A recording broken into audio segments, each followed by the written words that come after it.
अस्सलाम वालेकुम दोस्तों, क्या हाल चाल है। उम्मीद करता हूँ सारे ठीक होंगे, हैरियत से होंगे।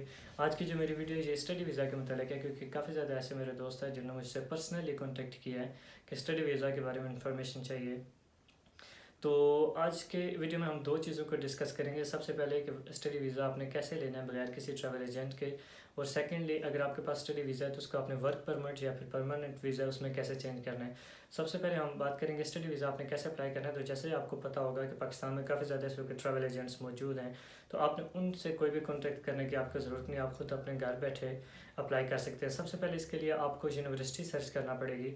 आप अपने मोबाइल, कंप्यूटर या फिर लैपटॉप से सर्च करें, किसी भी मुल्क की जो यूनिवर्सिटीज़ हैं उनकी लिस्ट निकाल लें, तो उसमें आप यूनिवर्सिटी की वेबसाइट पे जाके एडमिशन के ऑप्शन पे जाके आप अप्लाई कर सकते हैं। लेकिन इस चीज़ में आपने एक चीज़ का ख्याल रखना है कि आपने जो किसी भी मुल्क की, जैसे अगर हम इंग्लैंड को सर्च करें तो इंग्लैंड की जो टॉप की यूनिवर्सिटीज़ उनमें ऑक्सफोर्ड यूनिवर्सिटी भी आ जाती है। अगर आप वहाँ पे अप्लाई करेंगे तो आपको एडमिशन मिलने के चांसेस बिल्कुल ज़ीरो हैं, क्योंकि ओवरऑल पूरी दुनिया से हज़ारों लाखों की तादाद में वहाँ पे एप्लीकेशंस हर साल मौसूल होती हैं, और हर किसी को एडमिशन देना इतनी यूनिवर्सिटी के पास कैपेसिटी भी मौजूद नहीं होती। तो आप ऐसी कोशिश करें कि एक दरमियानी यूनिवर्सिटी, ना कोई टॉप की हो ना बिल्कुल लो हो, आप उसमें अप्लाई करें। और आपने सिर्फ एक ही यूनिवर्सिटी में अप्लाई नहीं करना, कोशिश ये करें कि आप 8-10 यूनिवर्सिटी में एक ही वक्त में अप्लाई कर लें, क्योंकि इसके आपके कोई भी चार्जेस पे आपको नहीं करना पड़ेंगे। तो यूनिवर्सिटी उसके बाद आपसे कॉन्टैक्ट करेगी कि आपका एडमिशन हुआ है या नहीं, तो वो आपको एक एडमिशन लेटर वो जारी करेगी। फिर उसके बाद आपको अगला वीज़े का प्रोसीजर भी जो है। इसके अलावा अगर हम बात करें कि आपने कैसे अप्लाई करना है, तो अप्लाई करने के लिए आप जब किसी भी यूनिवर्सिटी की वेबसाइट पे जाएंगे, वहाँ पे एडमिशन का जो ऑप्शन है उसको क्लिक करेंगे, तो उसके बाद आपके पास एक फॉर्म आएगा, उस फॉर्म को आपने फिल करना है। उसके बाद वो कुछ डॉक्यूमेंट्स पे रिक्वायर हैं, जैसे आपकी तस्वीरें हैं या फिर आपका जो सबका तालीमी रिकॉर्ड है, जैसे जिसमें आपकी मैट्रिक की सनद है, इंटरमीडिएट की है, ग्रेजुएशन की है, मास्टर्स की है, जितनी भी आपकी तालीम है वो सबका जितनी भी आपकी है रिक्वायरमेंट्स वो हैं। इसके अलावा फिर अगर आपको जो एडमिशन लेटर वो जारी हो गया, तो उसके बाद का आपका प्रोसीजर क्या है। उसके बाद एडमिशन लेटर जारी होने तक आपने यूनिवर्सिटी को कुछ भी पे नहीं करना। जब आपके पास ये एडमिशन लेटर आ जाएगा तो तब आपने अपनी फ़ीस वगैरह वो सारी पे करनी है, और उसके बाद अगर आपने फ़ीस अपनी जमा कर दी है तो उसकी भी आपके पास स्लिप होगी। वो स्लिप और एडमिशन लेटर लेके आपने एम्बेसी जाना है, वहाँ पे वीज़ा अप्लाई करना है, तो आपको मस्ट वीज़ा मिलेगा। इसमें कोई भी ऐसा शक नहीं है कि अगर आपने फ़ीस भी पे कर दी, आपके पास एडमिशन लेटर भी है। जब आपने फ़ीस पे कर दी, इसका मतलब है कि आप उस यूनिवर्सिटी के स्टूडेंट बन चुके हैं, तो फिर आपको उस मुल्क की एम्बेसी मस्ट वीज़ा जारी करेगी, उसमें जो रिजेक्ट का कोई भी ऑप्शन नहीं होता। तो वहाँ पे जब आप एम्बेसी में जाएंगे तो सबसे पहले आपने जो आपके डॉक्यूमेंट्स हैं वो उस एडमिशन लेटर पे भी रिक्वायर होंगे। वो सारे वेरीफाइड डॉक्यूमेंट्स होने चाहिए, ट्रांसलेटेड होने चाहिए, वो लेके आप एम्बेसी में जाएंगे, वो सारे सबमिट करवाने, तो विद इन 1 मंथ आपको वीज़ा इशू हो जाएगा। इसके अलावा हम बात करें कि काफ़ी ज़्यादा ऐसे दोस्त हैं जो पूछते हैं कि अगर हम स्टडी वीज़ा हो तो उस पर हम काम कर सकते हैं कि नहीं। तो जब आप स्टूडेंट हैं, जब आप स्टडी कर रहे हैं यूनिवर्सिटी में, तो उसके साथ साथ आपको पार्ट टाइम काम करने की इजाज़त होगी, क्योंकि हर स्टूडेंट को अपनी जो ज़िंदगी है इसको चलाने के लिए कुछ ना कुछ सरमाए की ज़रूरत होती है। तो इधर के ममालिक में आपको इजाज़त है कि आप पार्ट टाइम, जैसे नाइट में शिफ्ट है, रेस्टोरेंट्स वगैरह पे आप काम कर सकते हैं, बार्स वगैरह पे काम कर सकते हैं, तो नाइट शिफ्ट पे आप काम कर सकते हैं, दिन को आप स्टडी भी कर सकते हैं। इसके अलावा जो 5 दिन क्लासेस होती हैं, 2 दिन वीकेंड है, उस पर भी आप काम कर सकते हैं। तो इसके बाद काफ़ी ज़्यादा ऐसे दोस्त हैं जो पूछते हैं कि अगर हमारे पास स्टडी वीज़ा है, वीज़ा ख़त्म हो गया, तो उसके बाद हमें पाकिस्तान आना ज़रूरी है या फिर हम यहाँ रहेंगे।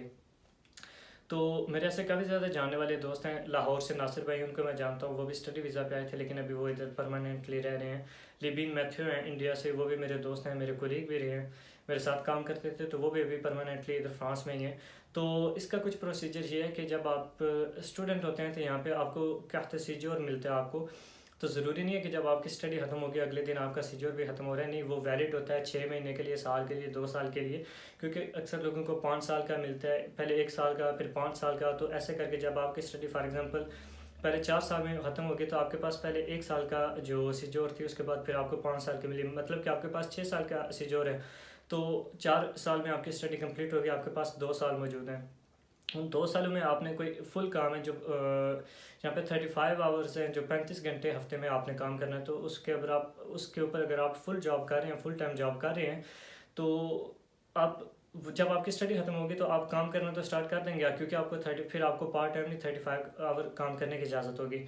इसके बाद फिर आपके जहाँ पे आप काम कर रहे हैं या जिस कंपनी के पास, जिस सोसाइटी के पास आप काम कर रहे हैं, तो फिर वो आपको, आपने उससे कांटेक्ट में रहना, उसको बताने कैसे ऐसे मैं स्टूडेंट हूँ, तो वो आपको एक जो वर्क है आप अपने आप को प्रूव करेंगे, तो फिर वो आपको एक अपना एक डॉक्यूमेंट होता है, ऑफिशियल डॉक्यूमेंट कंपनी का, वो बना के देंगे। फिर वो आपने यहाँ पे जो इधर के जो, जैसे हमारे फ्रांस में परफेक्चर है, वहाँ पे आपने जमा करवाना होता है, तो आपका जो वो कंपनी ये डिमांड करते हैं कि ये हमारा वर्कर हमारे पास काम कर रहा है और हमें इसकी मज़ीद ज़रूरत है, लेकिन इसका वीज़ा ख़त्म हो रहा है।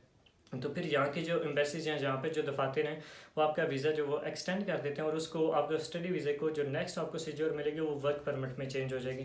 लेकिन इस चीज़ में आपने एक चीज़ का ख्याल रखना है कि जो आपके पास वीज़ा, अगर आपको दूसरी सिक्योर मिल गया वर्क परमिट की, तो उसका फ़ौरन बाद आपने काम नहीं छोड़ देना, क्योंकि वो 2 साल की मिलती है। 2 साल आपने कंप्लीट करने हैं काम के, और 2 साल बाद दोबारा उसी कंपनी का आपको डॉक्यूमेंट चाहिए कि मतलब ये बंदा अभी भी हमारे पास मौजूद है, इसकी हमें मज़ीद ज़रूरत है। जब आपको वो दूसरी दफ़ा डॉक्यूमेंट दे देंगे, उसके बाद आप अप्लाई करेंगे, तो वो आपका परमानेंटली वर्क परमिट हो जाएगा, या आप परमानेंट भी वीज़ा उसको कह सकते हैं।